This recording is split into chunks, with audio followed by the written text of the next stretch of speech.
प्रातः क्लास चल रहा था 27/12/1968। शुक्रवार को 7वें पेज की मध्याह्न में बात चल रही थी।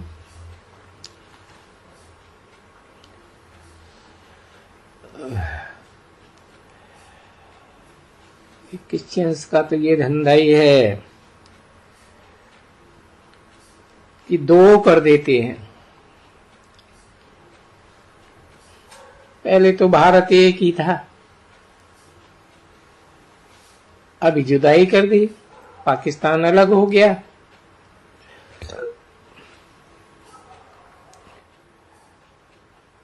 अभी देखो नई राजाई एकदम खड़ी हो गई।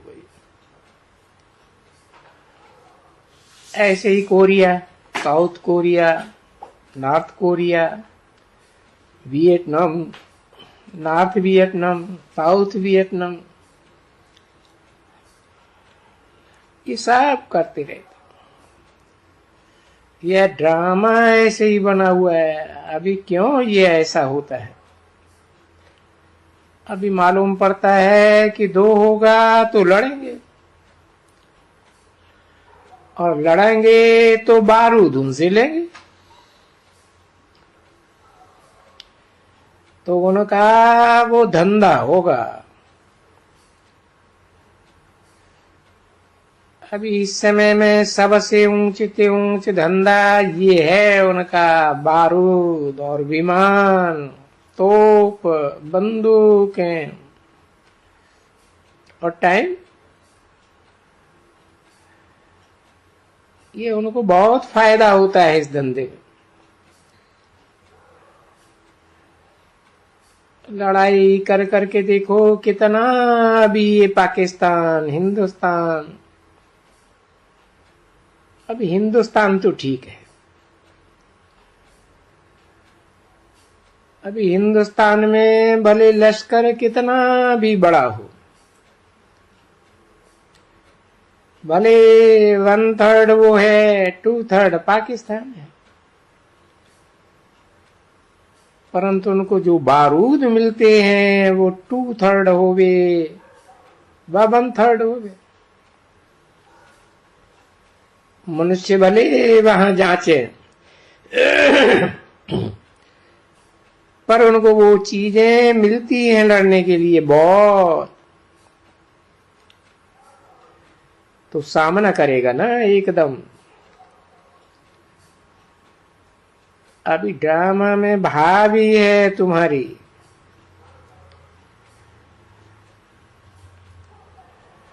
बाकी अगर वो चाहे तो उनको बहुत 4 सी सामान दे करके तुम्हारे वो तुमको हार खिला सकते हैं।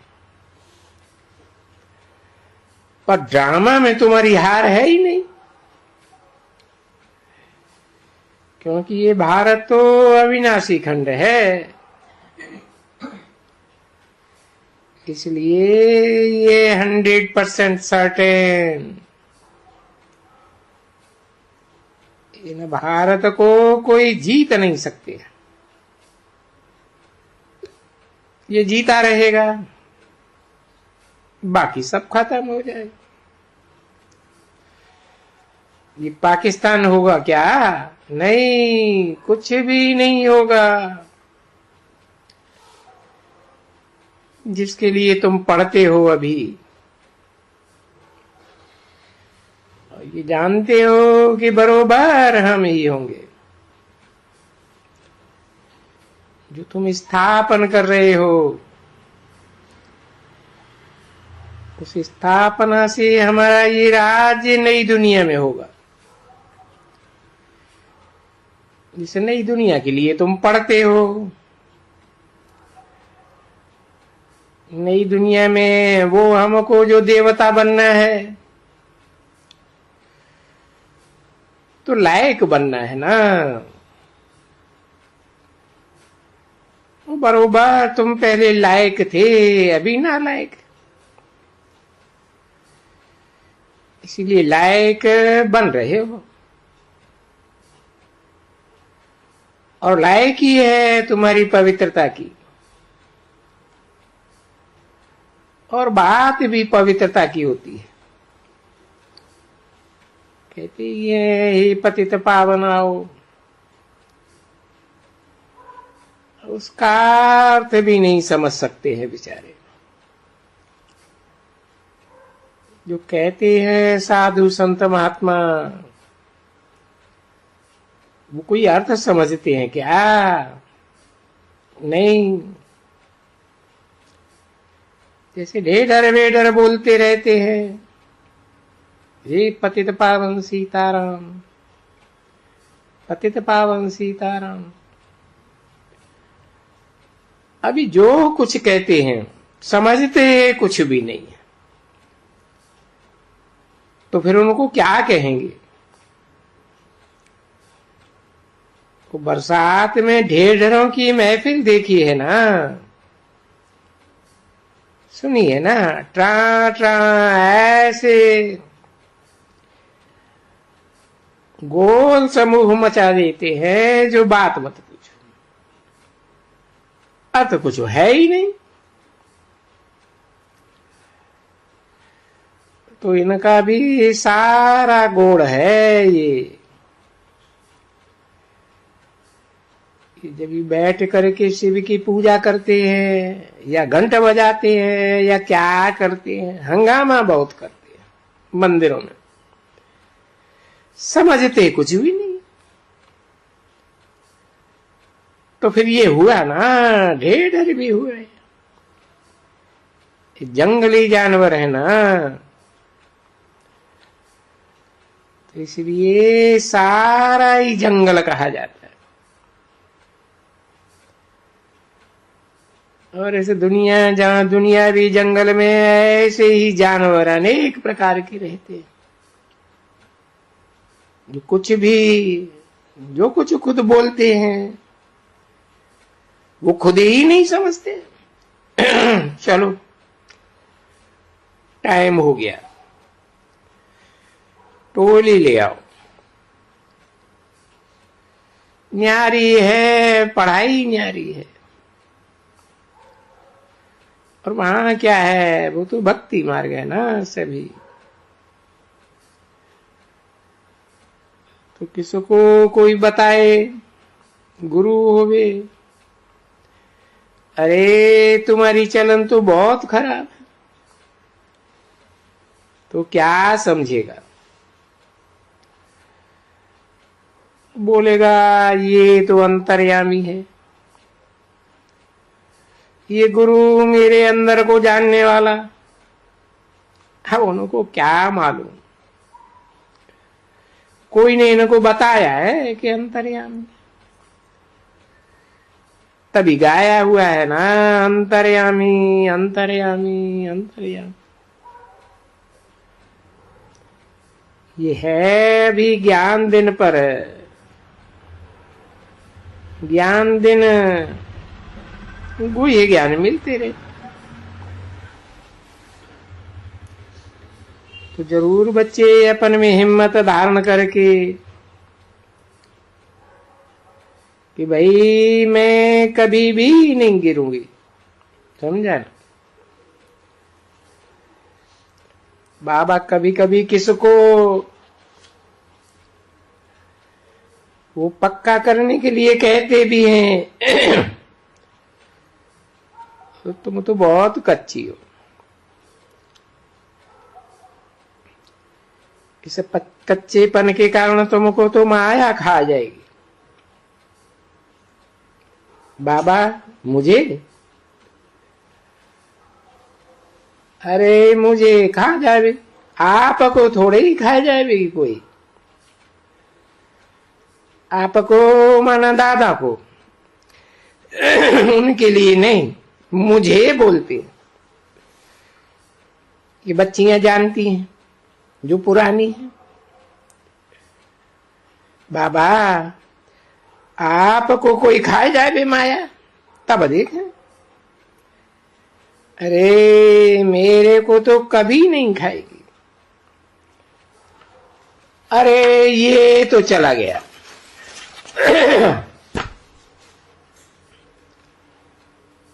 खा गया एकदम। 27/12/1968 की प्रातः क्लास का 8वां पेज।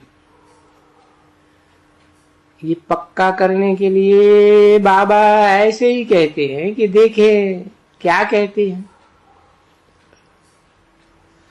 तो बोलता, बाबा आप हमारे लिए ही कहते हो। अरे आप चले जाओ, मेरे लिए कहेंगे। अभी बाबा के लिए तो कोई भी नहीं कहेगा। अरे हम कभी नहीं जाएंगे, है ना। तो बाबा कभी कभी ऐसे फटकाते हैं किसको, पक्का बन जाओ, फिर और ही कच्चा बन जाते हैं बाप से। ये घर से अपना स्वीट होम, जहां शांति शांति। देखो शांति शांति चाहिए, बोलते रहते हैं शांति चाहिए शांति चाहिए। अच्छा, जितना शांति तुमको चाहिए इतना लियो, जा करके शांति धाम में बैठ जाओ। और बैठने वाले बैठते तो है ना बच्ची। तो बाप ये समझाते हैं, देखो एक होती है ऑफिशियल शांति और दूसरी होती है अनऑफिशियल शांति। जो एक ऑफिशियल शांति है वो तुम्हारा स्वधर्म है। फिर ये जो आत्मा है थकती है जब शरीर से, तो उसको कहा जाता है अनऑफिशियल शांति। सो जाता है। कौन सो जाता है? ये आत्मा थक करके सो जाती है। सो जाती है तो आराम है, वो शांति है ना। फिर कोई गला काट के जाए तो पता भी न पड़े। और इनसे जास्ती शांति क्या चाहिए? अच्छा, थोड़ा पाई भी नहीं रखा, मरते हैं तो उनका कुछ रहता है क्या? तो ये हो सकते हैं। नहीं तो बाबा के बच्चे कोई चढ़े हुए नहीं थे काम पर, नहीं, सगीर थे। अभी धंधा भी नहीं सीखे हुए थे, तो भी बाबा ने छोड़ दिया। इनको तो देखो आमदनी है बहुत, बड़े बड़े आदमी, सिंधी भी। तुमको मालूम है वो वटमल फाउंडेशन अमेरिका वाला, किसी ने कुछ कहा, हाँ बच्चा, उनका गिरा समुद्र में। तो ऐसे ऐसे बड़े आदमी भी गिर जाते हैं पीछे। पीछे क्या करते हैं? वो तो जाके जन्म लिया और पीछे वो अभी तलक रोते ही रहते। और उनको तो कोई भी फिक्र आती नहीं। हाँ, बाकी जब जब मरना होता है कुछ भी याद नहीं, शरीर भी याद नहीं रहता। ऐसा हो गए तब ऊंच पद मिलता है, क्योंकि अंजाम करते हैं ना।